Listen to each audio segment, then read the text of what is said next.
You're about to see exactly how a small tax collection department grew to become a billion-dollar federal agency.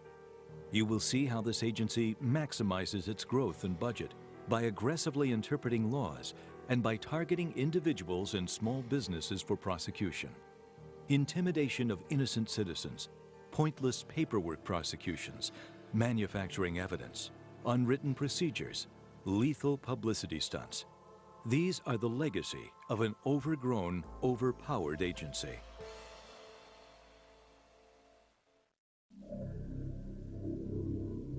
Mesa, Arizona. A federal agency learns that a licensed firearms dealer did not get a city permit to sell used property. Police! ATL! Police! Anybody inside? Police! Police! Federal agents confiscate his entire inventory. Although they drop charges, the dealer's business is ruined. It could have been worse. BATF incompetence and self-seeking led to the most lethal law enforcement operation in America's history, an operation that left 4 agents and almost 85 civilians dead. Waco, Texas. A federal agency hears about neighbors reporting possible full automatic gunfire near a residence and church known as Mount Carmel. 80 heavily armed agents raid the building, while others swoop past in helicopters.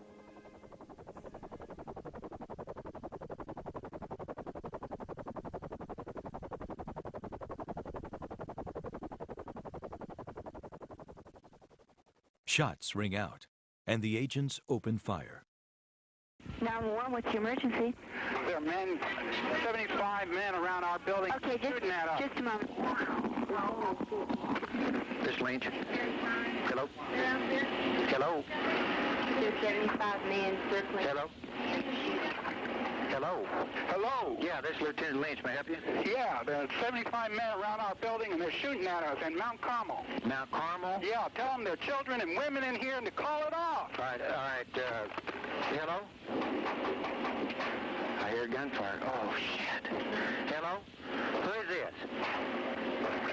Hello? Call it off! Who is this? Hello? Hello? Oh, my. A 51-day government siege of the building ends with an armored assault that gasses the people inside and demolishes much of the building. A fire breaks out, and almost 85 civilians die. 2 agents are fired. After they threaten to tell the real story about headquarters involvement, they are reinstated with full back pay. Stephen Higgins said that agents were shot at before they got to the house. But agents on the ground were, in fact, greeted by an unarmed David Koresh. But no one can spend all their time at work.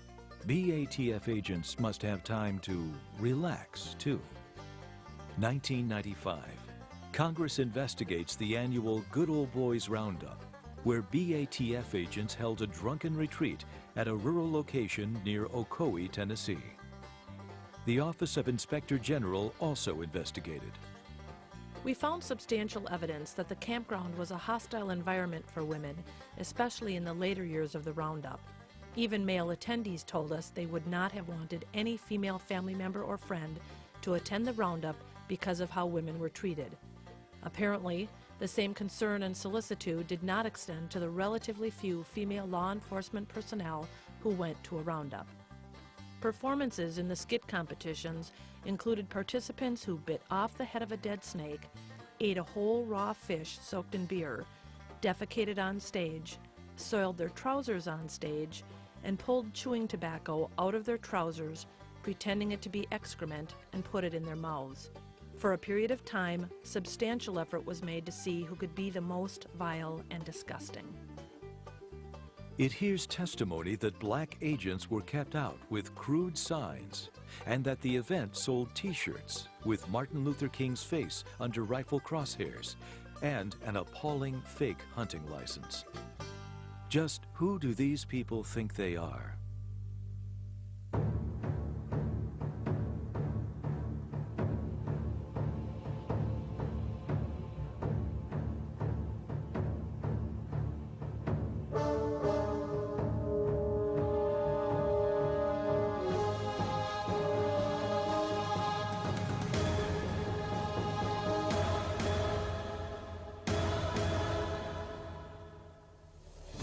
Can a government organization quickly rise from obscurity to become a billion-dollar agency?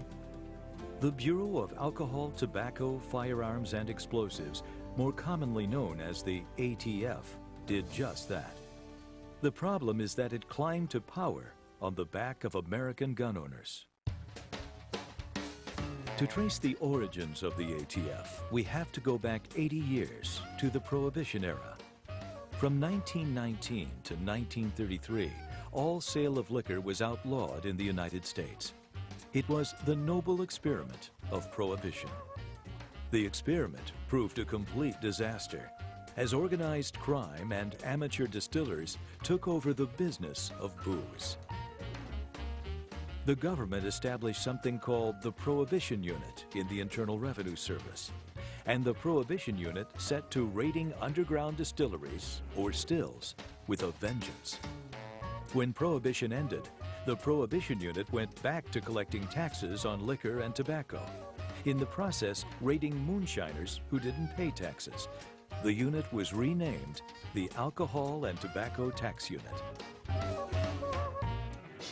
Congress, when it passed the first major Firearms Act back in 1934, the National Firearms Act, passed it as a way to regulate machine guns and a few other firearms, and did it as an excise tax, so that way you would have to register the gun when you paid the excise tax.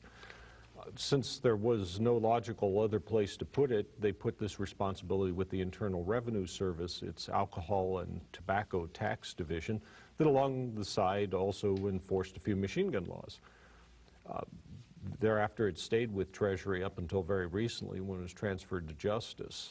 The idea being that since it started with the Treasury Agency as a tax collecting thing, all subsequent federal firearms things were assigned to what eventually became the Bureau of Alcohol, Tobacco, and Firearms, but originally started out as a subdivision of the IRS. The criminal gangs of the 1930s fell in love with the new Thompson submachine gun.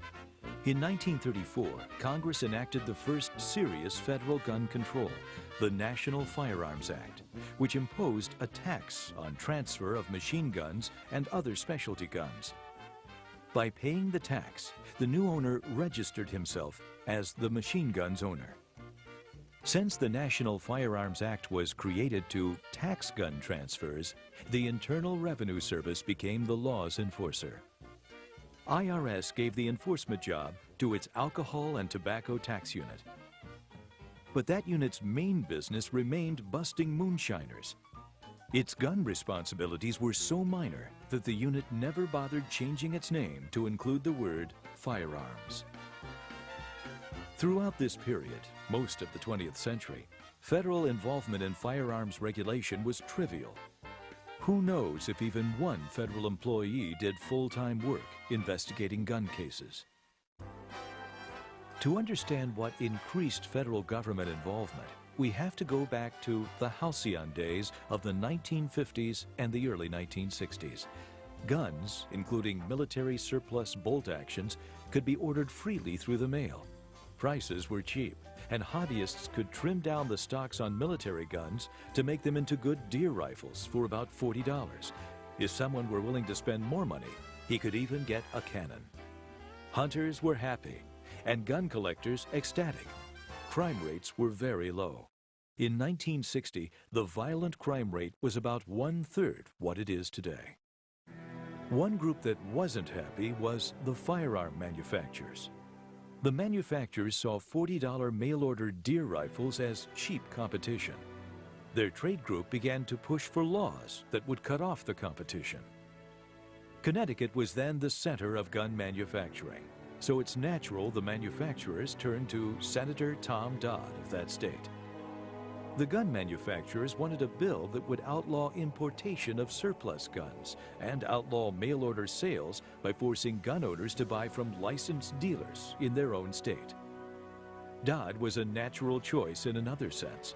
He was one of the most corrupt men ever to hold a Senate seat. His embezzlement of campaign funds would lead to his becoming the first member censured by the Senate in a decade. Dodd was also rather lazy. When he came to draft his gun control bill, he found a way to copy it from an existing example.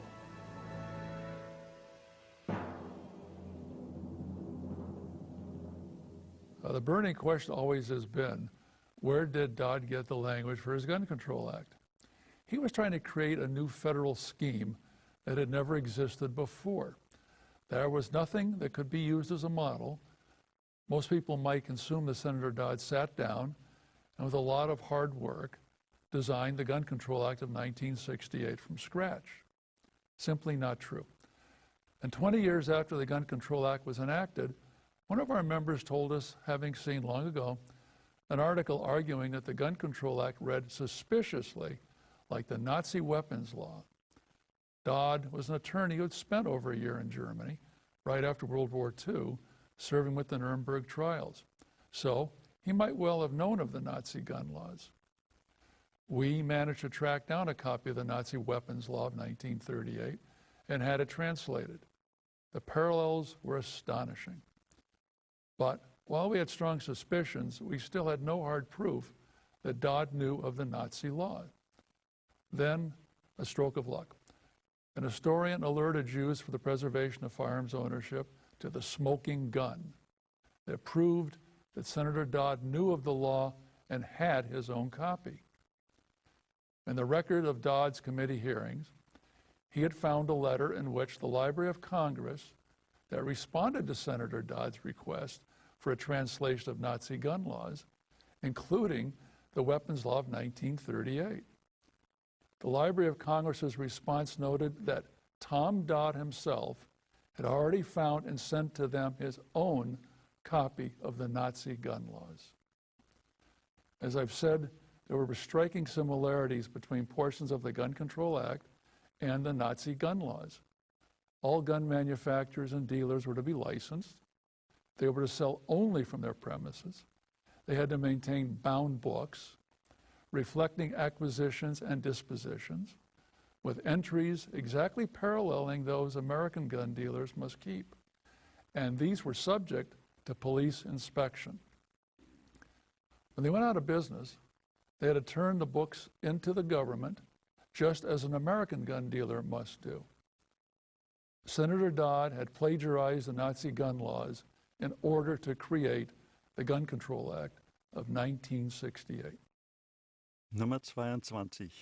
Whoever professionally acquires, sells, or otherwise disposes of handguns, or whoever professionally offers to acquire or to dispose of such items, must maintain a firearms dealer's book in which the origin and disposal of handguns must occur. The business owner is required to keep the book until 10 years have elapsed after the date of the last entry. If the business owner ceases to do business, he must turn over the book he has maintained to the local police authority for safekeeping. At that time, the Bureau of Alcohol, Tobacco, and Firearms in St. Louis had an agent in charge. Not long after my meeting, they dropped that position. The man who was my friend got promoted, went to Washington. I was in his office for a meeting. I don't recall the topic, it doesn't matter. I had a professional relationship with him, a friendship with him, if you will, because we both belonged to an investigative association here in St. Louis. He presented me with a copy of the 1968 Gun Control Act. It was in a binder with the full-color logo of the Bureau of Alcohol, Tobacco, and Firearms on the cover. That was my segue to ask him if he had knowledge and if he knew the original source material for the 1968 Gun Control Act, that it came from the 1938 Nazi gun laws. He would not give me a direct answer. He danced around answering me. And finally, when I pushed and wouldn't give up, he finally said, "Yes, I know, so what?" How common this knowledge is within the BATF, I couldn't say. I couldn't address that issue since I'm not inside that culture of that agency. Now, clearly the man I talked to was at a high position. He had an extensive career, and he was in a management supervisory position. And he knew. Whether the average agent on the street knows or not, I wouldn't have that knowledge. JPFO released its discovery in the book, Gun Control Gateway to Tyranny, in 1992. What amazed us, and amazes us to this day, is that some Jewish legislators are stalwarts of the anti-gun movement. For example, Charles Schumer, Dianne Feinstein, Barbara Boxer, Carl Levin, Frank Lautenberg, and many others. And none has ever responded or shown the slightest concern over the fact that America's gun laws were copied from those of Hitler's government. Actually, we think every true American would be outraged that the American Congress would adopt a Nazi-like law for any reason.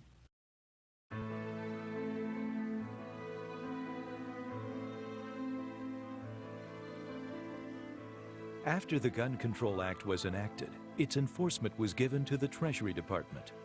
Within a few years, the Alcohol and Tobacco Tax Unit of IRS became a separate Treasury agency in its own right, renamed the Bureau of Alcohol, Tobacco, and Firearms.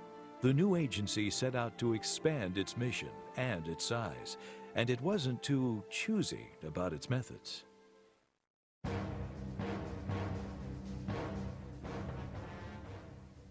I can't tell you what percentage of the recent cases are based upon entrapment. I can tell you when I was doing most of the widespread investigations where you get a sense of proportion in past years, I would say upwards of 50% of the ATF cases were based upon something that was either entrapment or so close that you'd have to take it to a jury and let them decide.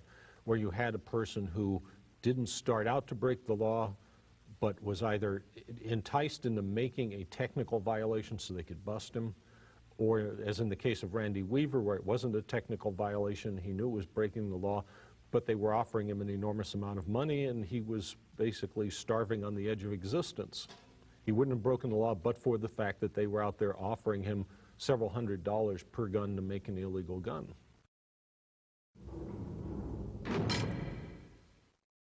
I've found that the ATF has a nasty habit of using convicted felons, drug dealers, murderers, wife beaters, people of that ilk, as their sources of information, and even putting those felons on the witness stand as their primary witness in gun prosecutions, which I find to be despicable. Of course, the big problem with entrapment is you're supposed to be preventing a crime, not aiding it. Let me give you something on Randy Weaver. You know, the Randy Weaver case is really interesting, and I think it illustrates ATF's view of informants in a way. ATF entrapped Randy Weaver into selling some illegal shotguns, not because they thought Weaver was engaged in any illegal conduct, but because they wanted Weaver to become an informant for them and infiltrate a gang that they thought was, and it was, highly dangerous. Well, the agent wasn't going to put his tail on the line to infiltrate them. He wanted Weaver. Weaver refused to do it. So what do? You entrap Weaver. Get an innocent guy, entrap him, so now you can threaten him with going to prison for 5 or 10 years, and now you can send him in to do the dirty work and the dangerous work, infiltrating the guys you really wanted to investigate in the first place. That often happened in the cases I saw back in the 70s and 80s, where you would, usually it wasn't so egregious as this, but once you busted a few people after you entrapped 1 or 2, you would then force them to entrap their friends, or would you like a felony rap and go to prison for several years. So it got to where a lot of gun collectors saying they can't trust anybody anymore. That guy who's calling up, offering to buy that collector's piece, maybe working for ATF and trying to set you up, because otherwise he goes to prison.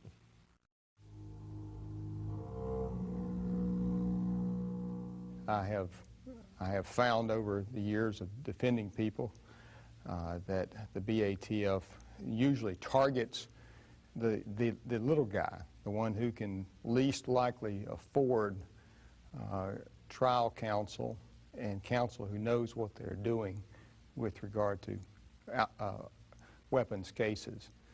They typically pick on people that attend gun shows, people that make guns in their homes, people that repair guns, and they target those type of people for prosecution. The agency started off its enforcement with a raid that left an innocent civilian ruined for life. Back in 1968-69, right after the Gun Control Act was enacted, ATF started off on what I think became its course of conduct. They raided a fellow named Kenyon Ballou in the Maryland suburbs of Washington. He worked for the Washington Post as a pressman. They got a warrant which basically was perjured. I mean, it had statements in that were totally untrue. It was based on the word of a burglar who had been captured, and to get out of his charges, cooked up the story about Ballou. They put in there things like that he was a reliable informant because he tipped off police as to 3 burglaries. No, he confessed to 3 of his own burglaries. They went in, smashed down Ballou's door at night. The first people in were undercover narcotics agents who looked like junkies. So Ballou sees junkies breaking into his house in the middle of the night, waving guns. He took up a Captain Ball revolver, and they blew him away. He took a bullet through the brain. He survived, but was basically paralyzed, ruined for life, not unlike Jim Brady. ATF then announced they were investigating their own shooting, took axes, cut out chunks of the wall where the bullets had penetrated, packed all of his belongings into a trailer and carted it away, and then eventually washed their hands of the case. And it was covered up. They had a full Treasury report that concluded that, well, minor mistakes were made, but that's all. That's how you start off an agency on a course like this. No matter what you do, even if you shoot a civilian without justification, we'll decide that you did the right thing. The agents responsible for the raid on Kenyon Ballou were given promotions. ATF investigated the case and concluded its agents had done nothing wrong. Abuse, cover-up, and promotion set a pattern for the agency that would continue. Probably one of the worst abuses I've ever seen in years of looking at it involved a disabled veteran in New Hampshire who was raided by ATF. They had sent in an informant who was subject to a criminal charge and was working it off. And he said he saw an M14 in the gunsmith's shop. ATF went in, raided him, cleaned out his whole shop, which had been set up for him by veterans, the VA, as rehabilitation, hauled him off and charged him with a felony possession of fully automatic weapon. They went to trial on it, and it was so bad that at the end of the trial, the judge, who was himself a disabled veteran, was visibly red in the face. It closed the prosecution's case, told the defendant to stand up, and read him an apology on behalf of the United States for what had been done to him, and announced he was dismissing the case. For the first time in his career, he was dismissing a criminal case at the end of the prosecution's case. And then he chewed out the prosecutor on the record. The veteran's wife later encountered a member of the jury in the grocery store, and the member of the jury said, "It's too bad the judge dismissed the case because we'd already decided to vote to acquit." This is halfway through the trial. They're not supposed to be doing that. I mean, but it totally ruined his business. The BATF also threatens gun owners with prosecution if they don't give up their friends and their family who may or may not be involved in some type of illegal activity. They use threats such as 10 years in prison for a violation of various gun laws when they know, in fact, that no violation has occurred. And they'll use that information to target other individuals which may or may not be conducting any illegal activity.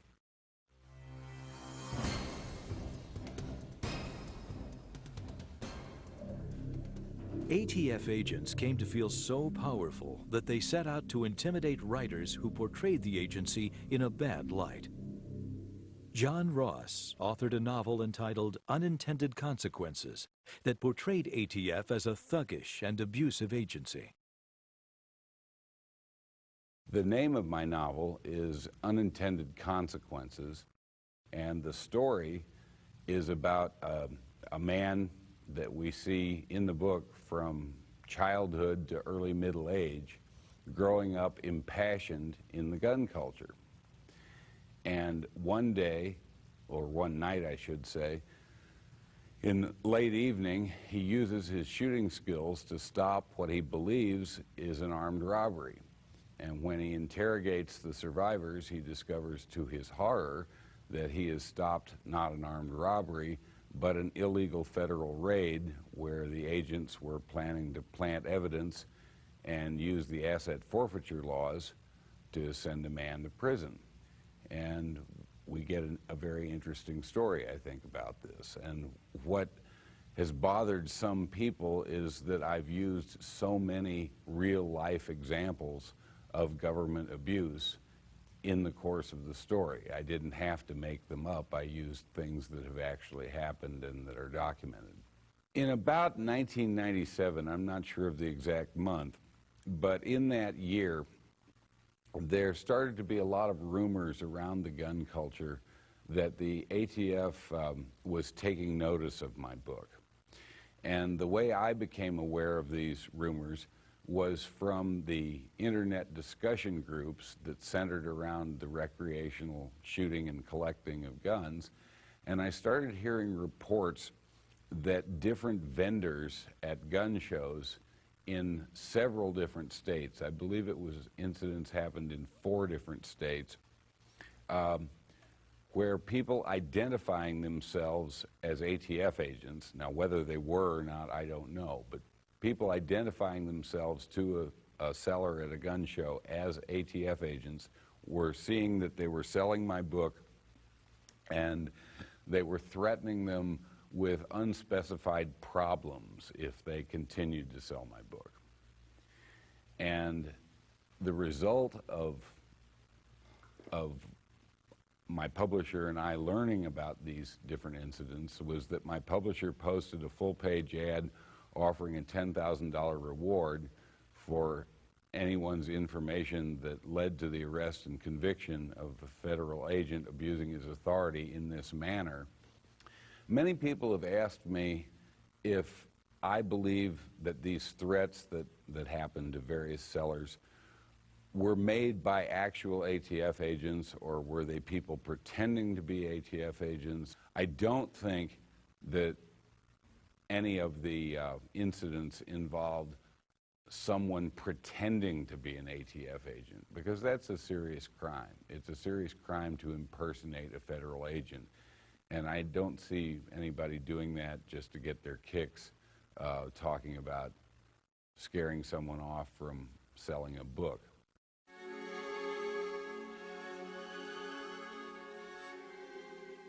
To understand how ATF got involved in these abuses, you have to be a bureaucrat. I was GS-14, step 5. I'm a bureaucrat, I know what they think. Think of the agency as a living thing. It must expand and grow. It must not die off or sicken. And if you're a bureaucrat, you're totally loyal to that thing.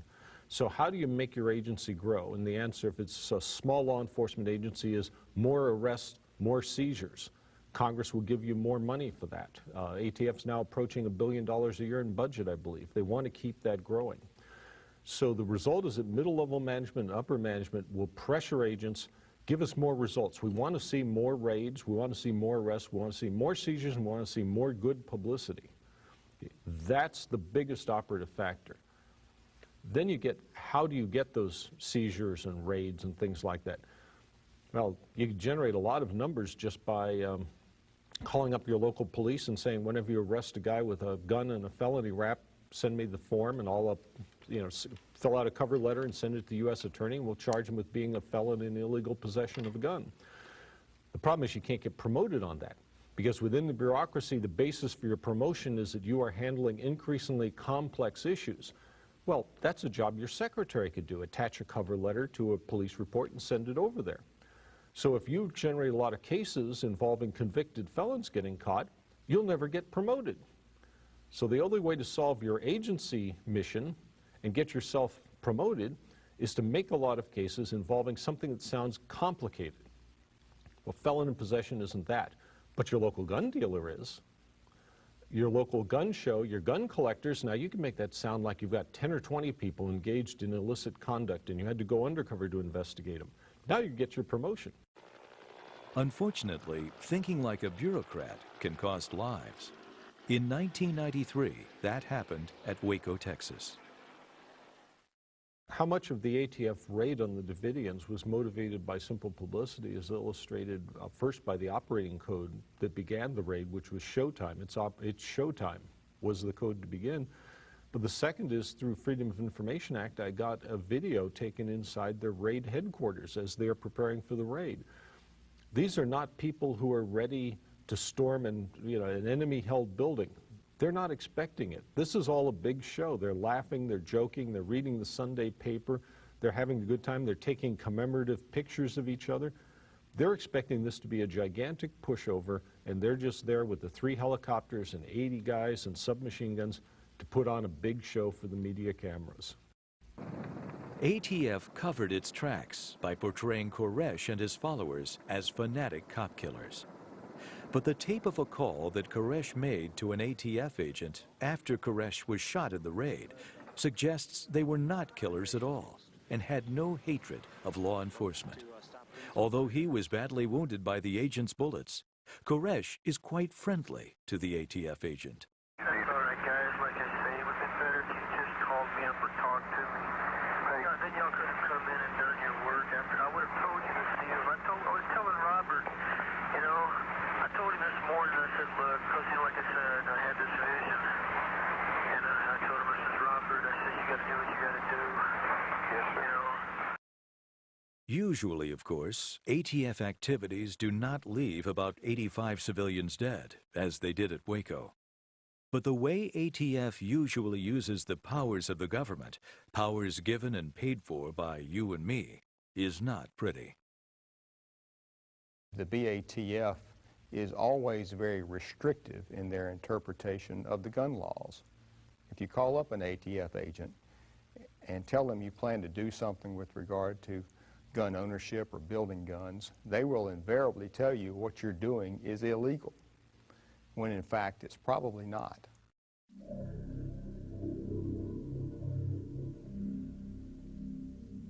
ATF has enormous legal powers over machine guns. Possession of an unregistered machine gun, or of any machine gun made after 1986, is a federal felony that can bring up to 10 years imprisonment. To ATF, almost anything can be an illegal machine gun. When some people purchased parts kits whose receivers had been cut up, with important parts cut off and discarded so they could not be put back together, ATF exerted itself to prove these were still machine guns. This is a PPS H-41, Soviet manufactured, that was marketed by a parts kit. As you can see, the barrel shroud and the muzzle brake have been torch cut off. The center section of the receiver has been torch cut and bandsaw cut. Never mind that sometimes the alleged machine guns fell apart while being fired.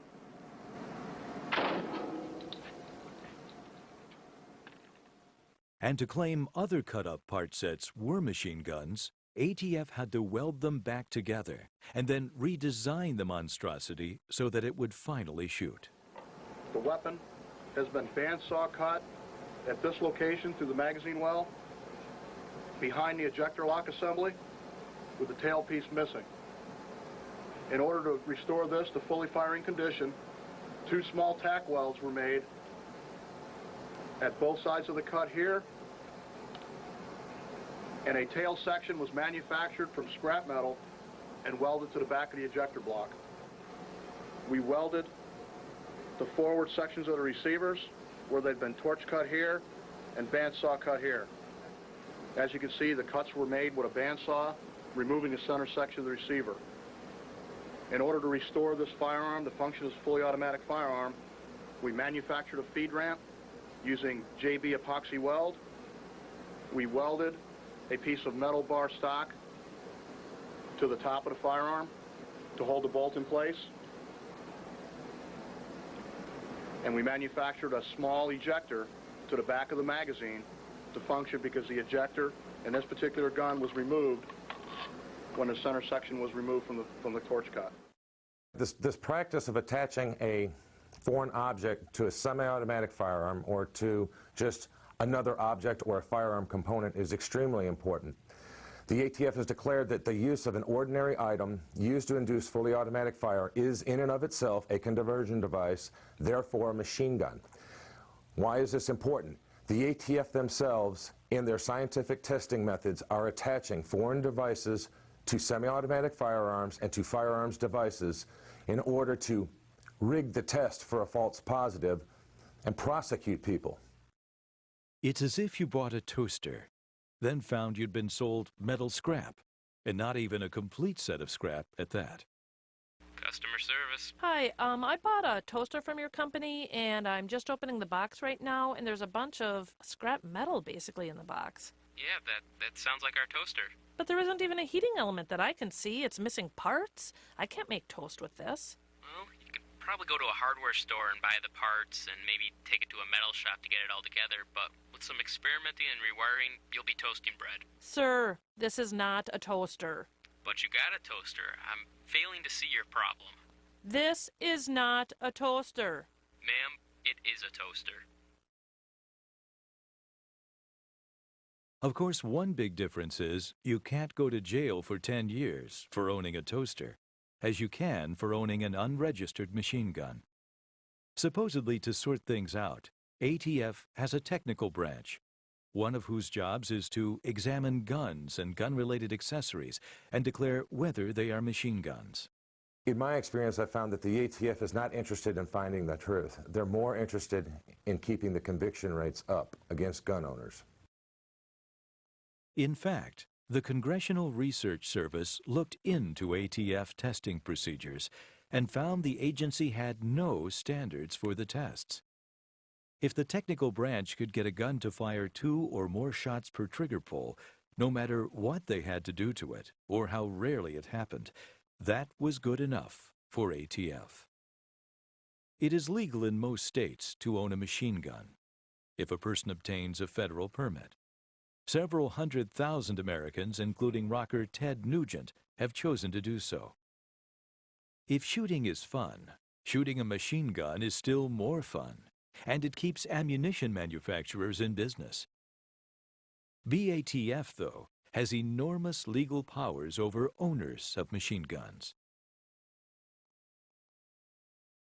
In ATF's view, almost anything could be a machine gun, as gun owner John Glover found out.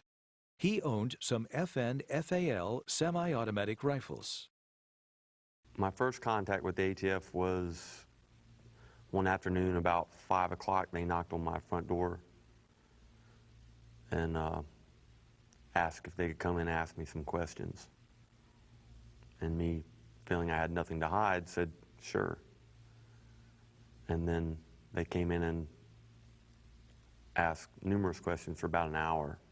Then 6 months later, after the initial meeting I had with them at my house, he came back and said, I don't want to do this, but my superior officers told me that I have to confiscate those guns. And he said that he told him that he should have confiscated them the first day he was there, 6 months prior, even though they field tested them and they were, field tested legal. The charges the ATF brought against me were possession of a illegal machine gun and 6 semi-automatic assault weapons. It really startled me. I was very upset. Couldn't believe that, because I'd not done anything like that. And here they are, I'm reading on their indictment that they're charging me with building an illegal machine gun. It pretty much blew me away.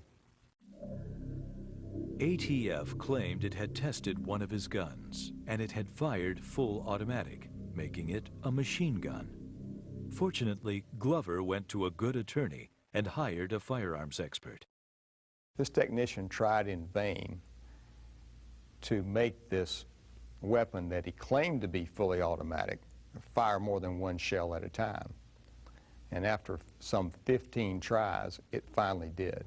It fired 3 shells with one pull of the trigger. Attorney Whitesides retained expert Len Savage, a firearms manufacturer. They challenged the ATF expert to make Glover's rifle fire full auto, that is, more than one shot per trigger pull. ATF took up the challenge and was left with egg on its face. We're here today in outside of Charlotte, North Carolina, at a police range. My name is Mike Cooney, and I'm with ATF in Washington, D.C., and we're going to test fire a rifle from a report that I wrote about a year and a half ago in October of 2002, where I was submitted 7 FAL-type rifles from Special Agent James J. Berger from Charlotte ATF Field Office, and one of the rifles were down here today to shoot with the defense experts and defense team that I'd classified as a machine gun from my initial examination and report that I wrote last October of 2002. So, after testing the gun in semi-auto, the ATF expert loaded 3 rounds, set the selector to full auto, and fired. I'm going to put the selector position to the full auto position.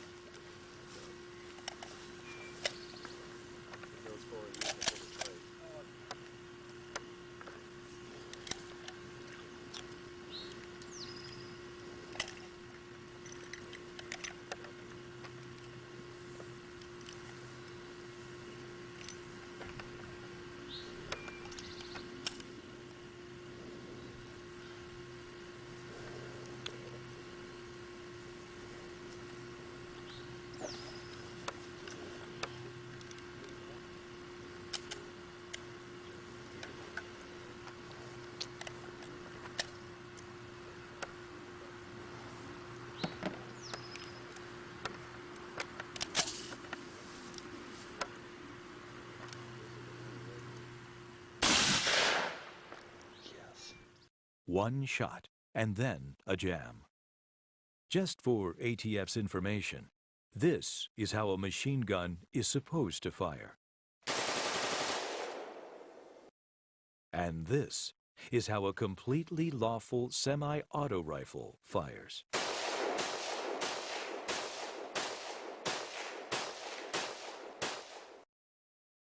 The ATF expert kept trying.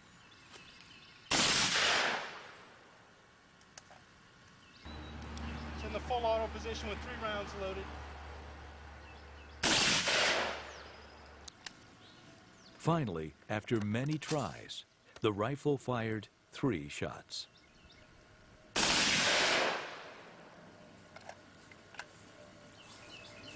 careful, that's going off out of battery. Yep, you're right. That's a malfunction. That gun is malfunctioning to the point where it could harm you.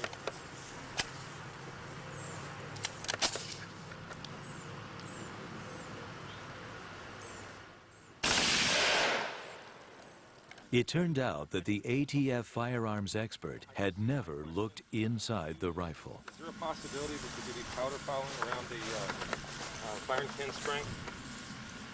Well, when we go in there and looked, I didn't take it apart. Did you happen to check and see if the firing pin spring was intact? I did not. Okay. Because the weapons fired, they functioned properly, so. Or malfunction. If they're firing out of battery, that's not functioning properly. Well, it's firing on what's called hammer fall down.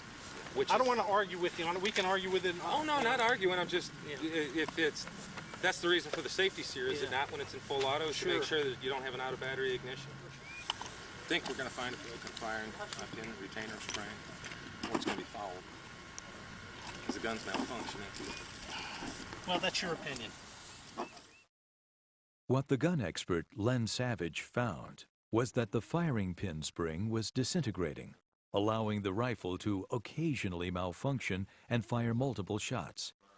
And what's happening is the firing pin is allowed to protrude further back than it should be.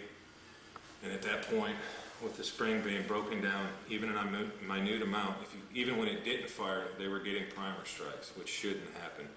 Which means this thing is allowed to free float, gain velocity, overcome the tension of the spring, and protrude out the front, and you get a string fire. Whether it could do it more than 3 rounds, I don't know, but it's a highly dangerous practice because the gun is malfunctioning to the point where it could be fatal. As I said before, the firearm's malfunctioning. We ran a high risk of an out-of-battery fire out there, which would have damaged the firearm and injured Agent Cooney. Mr. Savage took the weapon into his possession and disassembled it and found that the problem was not something that John Glover had done, but it was a malfunctioning firing pin spring that had deteriorated because of use. That meant that the firing problem with this particular weapon was not by design, but was simply a malfunction. The ATF agent admitted on videotape that he had never disassembled that weapon, or that he had even took the time to find out why the weapon may have fired more than one shot at a time. Following the testing, which we videotaped, I sent the videotape to the Assistant U.S. Attorney, who reviewed it and issued a dismissal of all charges against Mr. Glover.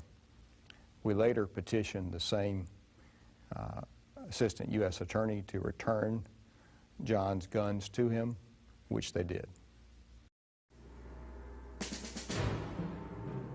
Glover's expert Len Savage quickly found he would pay a price for embarrassing ATF. Mr. Savage's business manufactured a new product that enabled a legal machine gun to change calibers. He had sent a sample to the ATF technical branch, and they had ruled it was not itself a machine gun, nor even a gun. After his testimony, however, the technical branch announced it had reconsidered its opinion. It was now proclaiming his part was both a gun and a machine gun, and could not be sold. The ATF technical branch also announced that Mr. Savage's future requests for determination of whether an invention or product was legal would receive special consideration. Sterling Nixon, a firearms technology branch, told me that I was no longer allowed to contact him or to talk to him. I am a licensed firearms manufacturer. My livelihood depends on communication with the ATF. I want to read from you a letter from the Assistant Director of the ATF.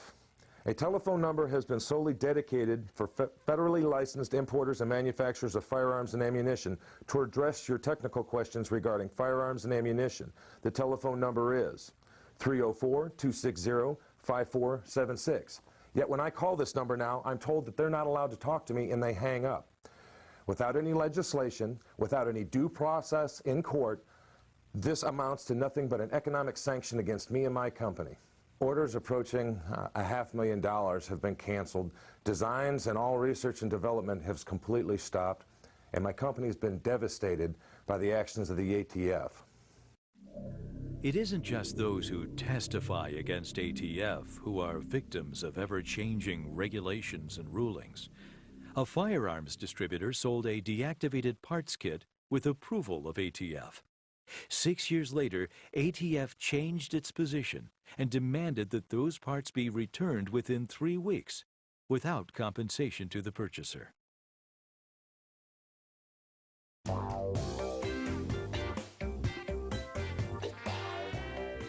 It isn't just machine guns that are subject to ATF's arbitrary rulings and legal determinations. In fact, to ATF, almost anything could be a firearm. Richard Salata learned that it is legal for a person to make a gun for his own use. So he began selling partially manufactured rifle receivers. Buyers had to take the item, finish machining it, drill and tap screw holes, buy the barrel, trigger, and other parts, and assemble them to make a rifle.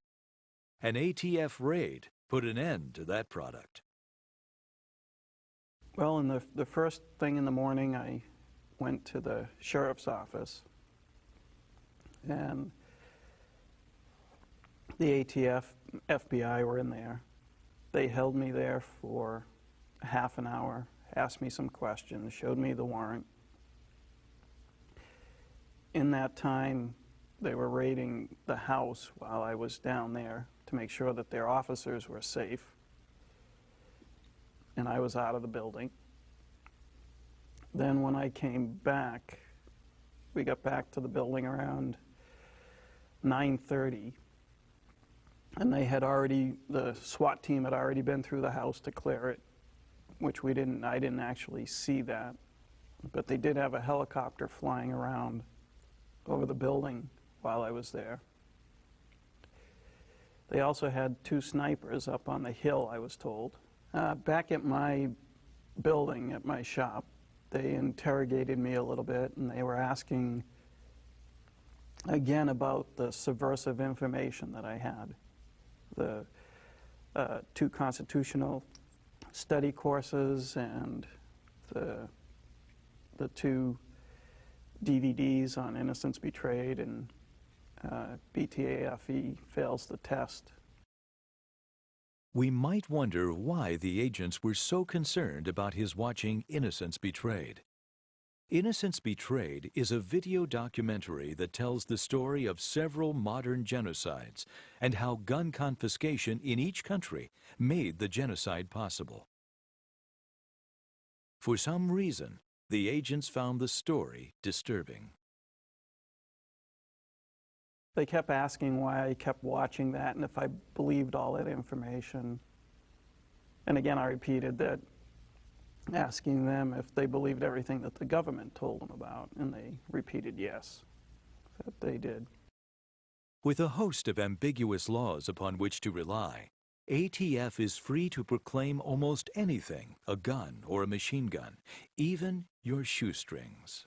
The ATF has decided that a shoelace right here can be a machine gun.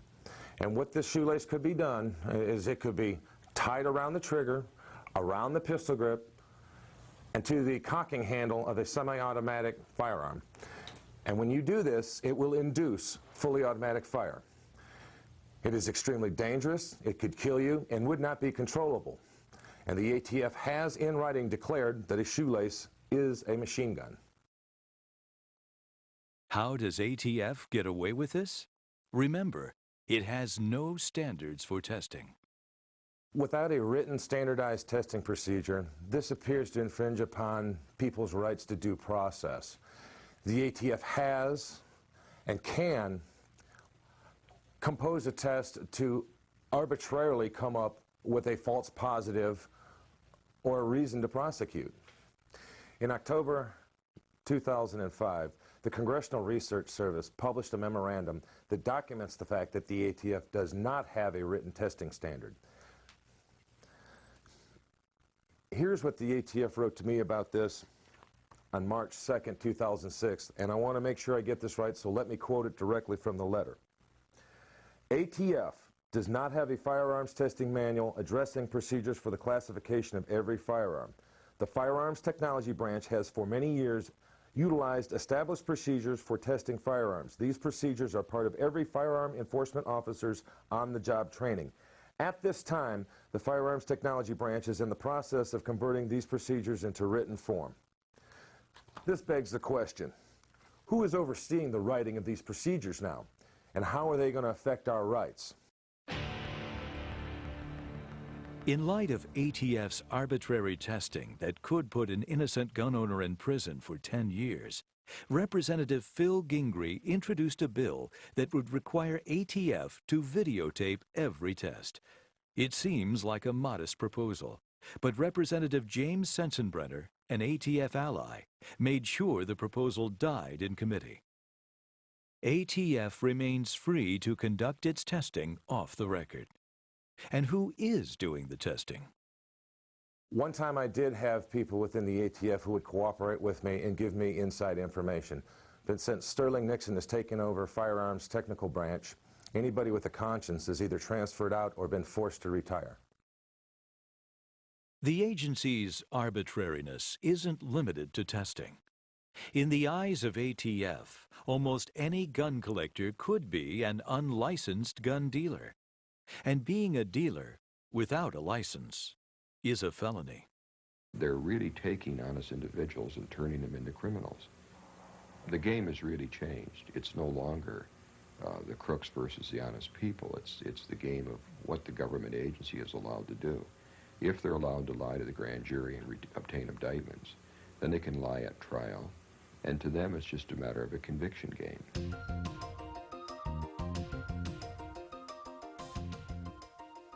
But what about people who legally own a machine gun, who had paid the tax, had been approved by local police, had passed an FBI fingerprint check, and had filed their registration form? Surely someone who'd jumped through all these legal hoops was safe from ATF prosecution. Or maybe not. ATF has known for 30 years that its database of gun registrations is in terrible shape. In 1975, its own employees worried that this fact might come out and destroy the credibility of its registration system. The ATF agents who wrote the internal memos also worried that innocent gun owners might be prosecuted and convicted. Instead of solving the problem, ATF officials announced they would perjure themselves about it. An illustration of how far the agency can go is that some years ago there was an in-house video training shown to ATF, distributed by in-house video, called Roll Call. And in one of them, Mr. Debussy, who is head of the National Firearms Act branch, that is registrations of machine guns and such like guns, talks about how if you want to find out if a person has a registered machine gun to him, they will give you a certificate or live testimony that he doesn't. And in it, knowing that these certifications are incredibly important, I mean, if a guy doesn't have a registration, he's guilty of a 10-year federal felony.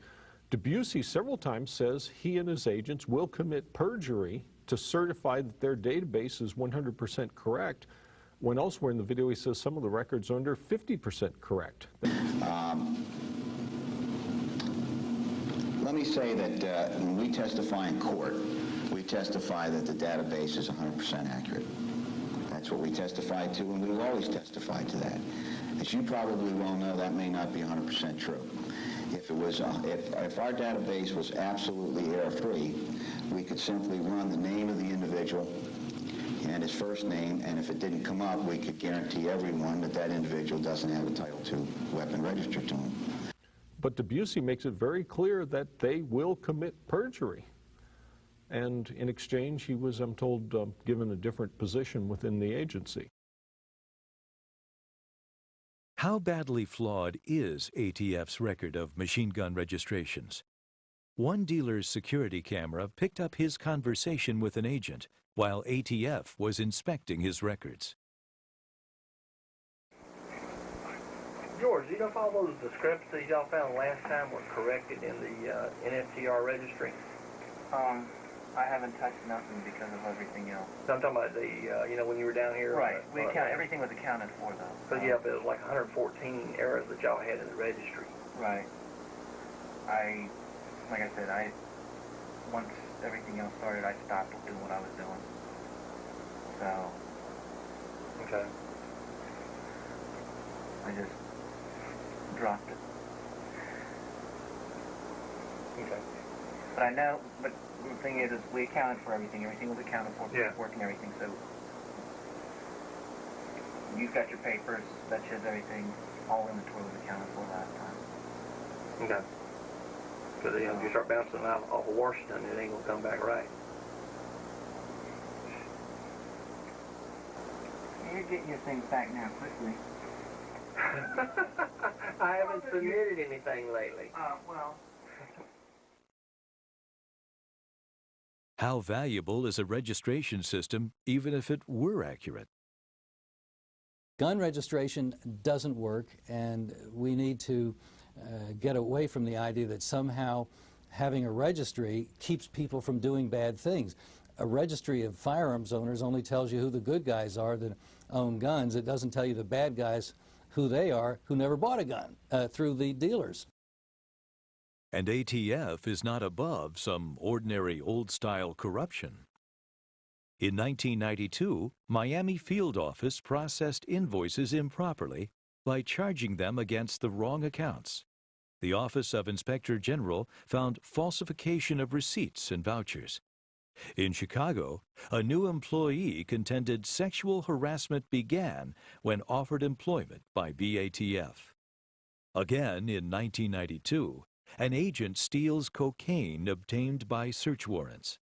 The agent gives cocaine to gang members to sell, splits the proceeds, and covers up a murder. The problem with certain corrupt law enforcement agencies is that you can pass a point of no return. You get to a point at which, if you're an honest agent, you're hesitant to talk about dishonesty because the person you're complaining about may be friends with the person you're complaining to, or the person you're complaining about may have blackmail material, literally, on the guy you're complaining to, or the guy you're complaining to may be corrupt also. So at some point you get to where it's no longer safe for the honest people to complain. I saw evidence along those lines in several ATF cases. There were some documents from an investigation of the Chicago field office where they said the managers were managing by intimidation. Anyone who crossed them was threatened, and the agents said, if anybody does anything about it, I'll just tie them up in lawsuits to the end of my days. I saw evidence of a case 20 years ago where an agent found out that another agent was stealing guns from the confiscation locker and selling them on the streets.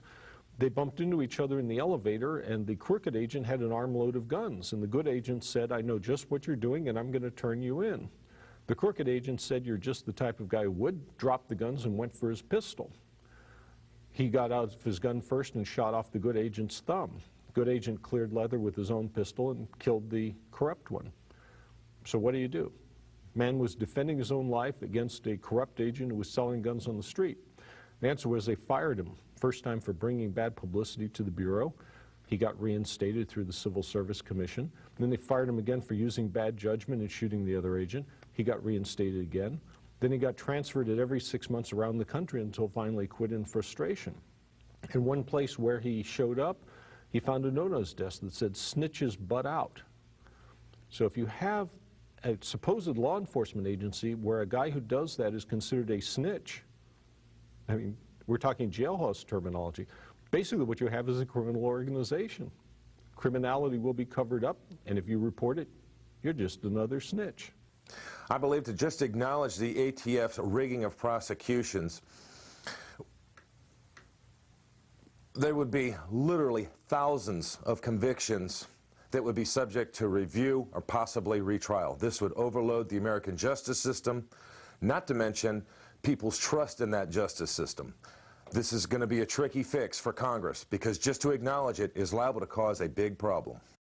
I extensively studied the Waco case, and after 3 or 4 years of Freedom of Information Act suits, during which ATF resistance and FBI resistance was so strong that a federal district judge labeled their conduct stonewalling, we eventually got a mass of data regarding Waco that had never seen the public eye. And even at that, the agency, I know, was covering up things. They had at least 4 video cameras aimed at the front door of the building when the raid went down, and they could only find 1 videotape. Somehow they just lost the others. Their public relations officer had a camera with which she took images. And afterwards she explained the camera and the images had vanished because the camera had been stolen from the middle of raid headquarters during the raid. Now you'd think a room full of nobody but federal and state law enforcement that someone wouldn't sneak in and steal a camera, but that was their story and they're sticking to it. Why doesn't the government stop this abuse by the ATF? Good question.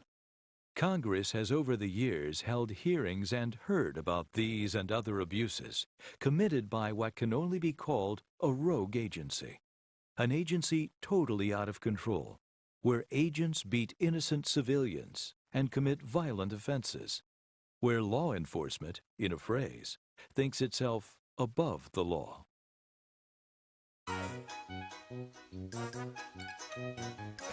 It didn't take much effort to pull the wool over the legislators' eyes. First and foremost is a felon possessing a firearm,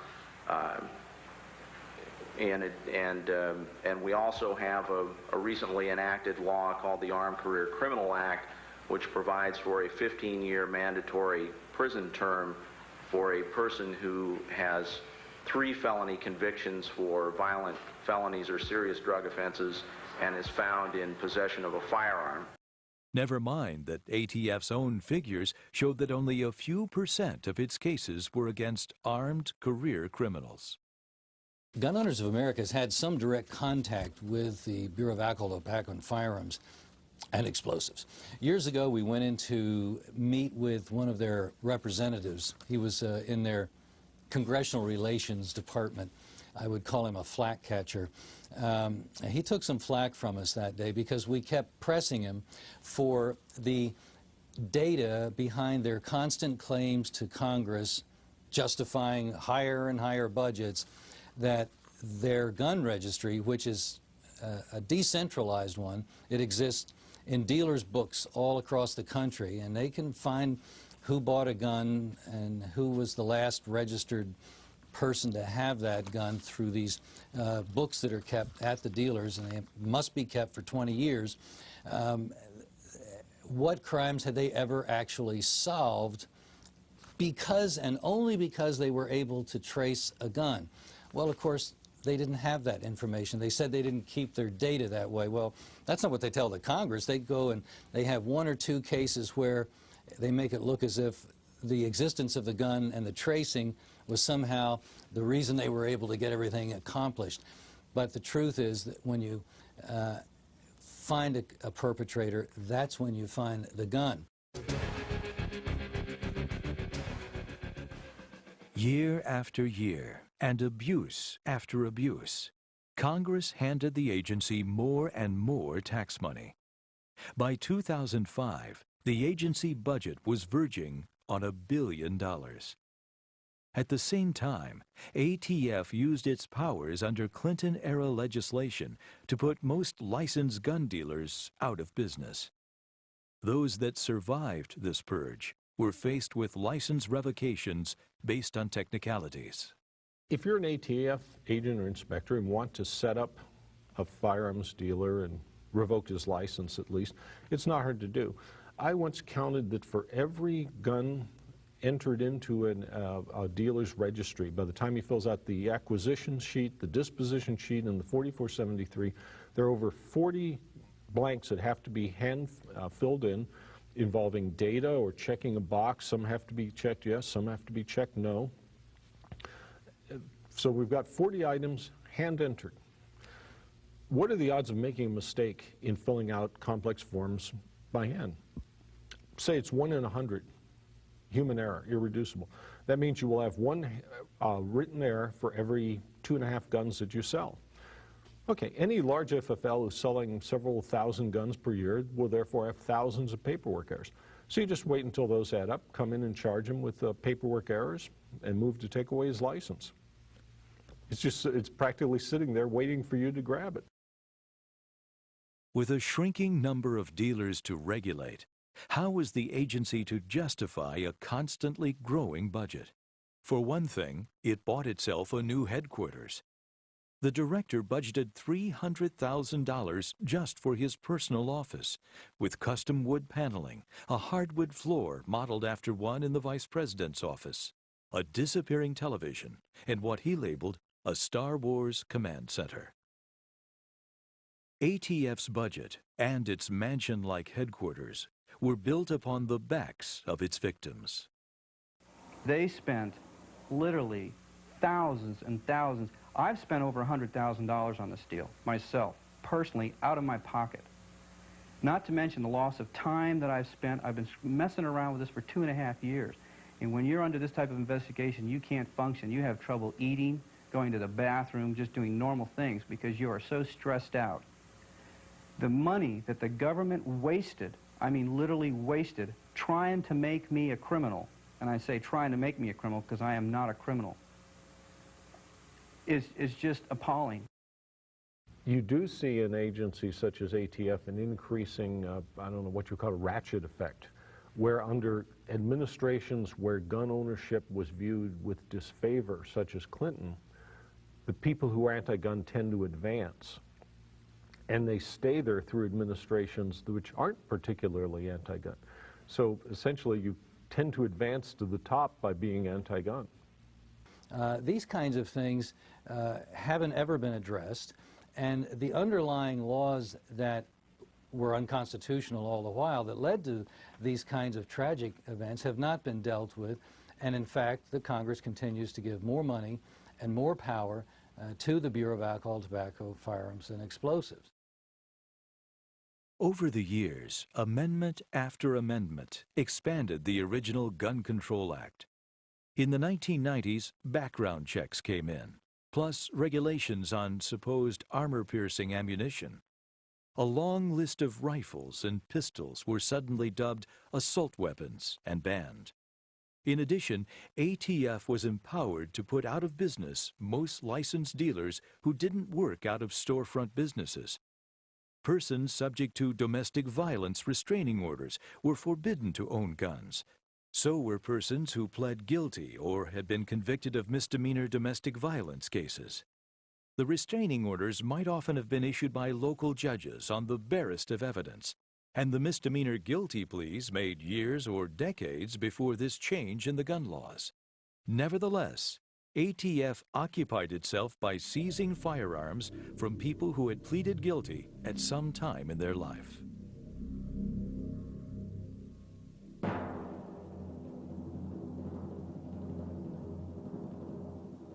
One of the most egregious legislative incursions on right to arms comes in the legal phrase, sporting purposes test. This phrase enables ATF to ban importation of firearms that are not recognized as having a so-called sporting purpose. The Gun Control Act of 1968 changed a lot of things about who can own firearms, under what circumstances they can own them, how they purchase firearms, how they can transport firearms. Everything changed with that passage of that one. It was a very comprehensive law. The law also brought new terms into usage, such as sporting purpose. That was never a term that had been used before when it came to legal definitions of firearms. The passage, that one set of laws, which was quite a few pages, I couldn't even tell you how many pages off the top of my head, literally changed the entire firearms culture, the way firearms business was conducted in this country, and has changed it in ways that, quite frankly, did not provide the outcome they were looking for. The outcome they were looking for was a reduction in violent crime, a reduction in firearms-related violent crime. And that, in fact, didn't happen. In fact, just the opposite happened. There's been drastic increases in violent crime. The only thing that's really, as we've seen recently, cut violent crime has been passage of new laws allowing common citizens to carry concealed weapons. That has led to vast improvements and reductions in crime. The sporting purpose test was created by the Gun Control Act of 1968. That was the first time that phrase appears in American law. It may have been one of the features Senator Dodd borrowed from the Nazi gun laws. The Nazi law outlawed importation of guns that weren't, in my translation, I quote, designed for and usually used for the hunting of fair game. Dodd's Gun Control Act for America outlawed importation of guns that were not generally recognized as suitable for sporting purposes. The wording was different, but the concept was the same. The Second Amendment isn't about duck hunting or target shooting. It's about the right of citizens to defend themselves and their country against all enemies, foreign and domestic. Sporting purposes has no place in the Bill of Rights. It is precisely the guns that are restricted that are most useful for resisting tyranny and resisting terror. Terrorists don't confine themselves to firearms that have sporting purposes. And if we are to defend ourselves against them, we should not be limited to them either. If you read the documents by the people who wrote the Constitution, their concern was that the common citizens have unrestricted access to the same firearms as the military. That was specifically written about and addressed quite a few times. Thomas Jefferson was not interested in hunting ducks, and the Constitution of the United States does not address the issue of hunting ducks. The Constitution of the United States is concerned about the people having access to the same firearms as the military. Pure and simple, end of discussion. But there's a more fundamental question here. What purpose does BATF serve in the first place? How is the ATF different from every other federal agency? Well, ATF is sort of unique in that it's the only agency which is charged with specifically regulating an activity that is protected by the Bill of Rights. Firearms ownership and use, the right of people to keep and bear arms. You don't have, say in the Department of Justice, a Bureau of Newspaper Truth or a Bureau of Religious Practice or anything like that. It's the only agency I can think of that is specifically designed to regulate something protected in the Bill of Rights. Americans have a constitutional right to keep and bear arms. It's right in the Second Amendment in our Bill of Rights, right next to freedom of speech and freedom of religion. Why deregulate a constitutional right? Freedom to speak, practice religion, and to own arms were made constitutional rights precisely because the framers did not trust the government to control them. And if we, the people, were to allow the government to regulate such rights, it certainly shouldn't use a law plagiarized from Nazi statutes to do so. Americans of the greatest generation laid down their lives to put an end to Nazism. Is our own generation going to tolerate an organization devoted to enforcing a law plagiarized from the Nazis' own gun laws and in direct opposition to the American concept of a right to arms? Can an agency like ATF and our constitutional right to keep and bear arms coexist? I think in theory they could, but in practice they can't. The impetus of the agency to keep on expanding regulation and the lack of accountability for abuses while doing it are ultimately not consistent with a general right to keep and bear arms. I think you have to make your choice. You can have one, but not both. Either abolish the ATF or the ATF is going to abolish the Bill of Rights. It's just a matter of time. It isn't a difficult choice. No one has ever proved that ATF's actions cut crime. A few years ago, Congress ordered ATF to establish high-intensity enforcement programs in urban areas and to determine whether such programs even affected crime. ATF reported that the programs worked. But Congress's General Accounting Office studied the ATF report and found it proved no such thing. For JPFO's members, the choice is crystal clear. The only question is, how do we go about making it? Remember that legislators only have power because we give it to them of our own will. The Bureau of Alcohol, Tobacco, and Firearms and Explosives is going to continue to be a problem until particularly gun owners and the American people have made the point to elected officials that this kind of abuse of power, this kind of lawlessness of subjecting other people to the most incredible scrutiny, such as whether you put in an N instead of a no for an answer on a form, and yet they themselves don't even have written procedures that they would have to follow for themselves that they would then turn around and impose on the public, say when guns are being approved for machine gun or non-machine gun. This kind of outrage goes well beyond whether somebody thinks there ought to be guns in private possession or not. This is, do you want a government that thinks that it's above the law and that it can do just anything it wants in the name of the law, breaking the law? And the name of the law is actually the byword at the Bureau of Alcohol, Tobacco, and Firearms. The reality is that that's what government agencies do. They get bigger and they suck up more resources and they get more powerful. And in order to reverse that in any area, you have to have a leader in a true position of authority who has a philosophical belief that the government should not exercise so much power. Again, who is going to stop this? If you want the answer, you. Only you can stop the ATF. It's time we finally said no.